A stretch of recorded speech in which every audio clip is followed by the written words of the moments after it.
For me personally, the lute is the most beautiful instrument.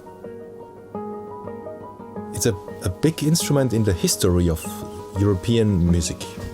So the tradition with lute music was back in 300-400 years, and we don't have a continuous tradition of lute music. That's why we can deal very freely with the instrument, with the sounds.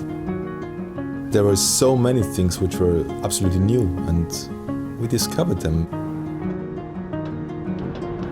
I feel like with the lutes, everybody sees it and all of a sudden they're very scared of touching it. But I was like, no, let's break those rules. Let's just do whatever we want to. I basically wanted to really mangle the audio, see really how far we could push it. And my intention with it is just, let's imagine how it would sound like if lutes were a part of the modern age. As if it always was there in the stratosphere of music making, you know, it never disappeared. Hi, I'm Janus Rasmussen, I'm a music producer. I am Bergmüller, I'm a lute player. We are very excited to present our first release.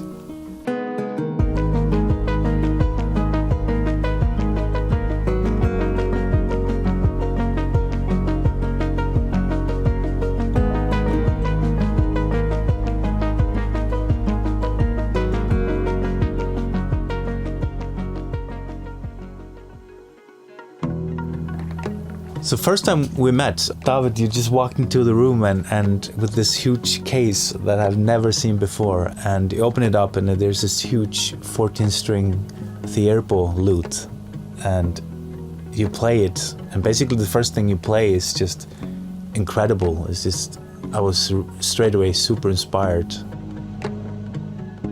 I showed you some chords and you said, oh, let's record this.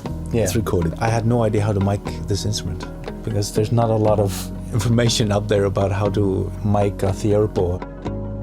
I just had 2 microphones, put it in front of it, and it sounded amazing. And kind of my worries straight away went out the window, and I was like, okay, this is gonna work. This is gonna be really fun.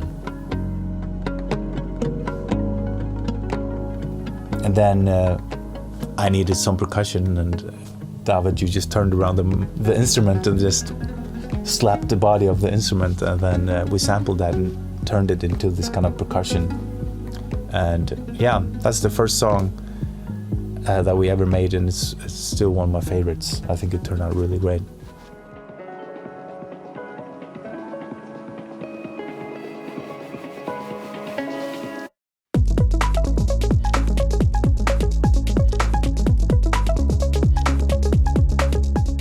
So, you know, I live in Iceland and David, you live in Austria, and he has to fly over every time. So it's pretty intense every time we're working together. But always in the end of every session, we're gonna have a hard time leaving. We're always like, just one more thing, one more thing. Yeah.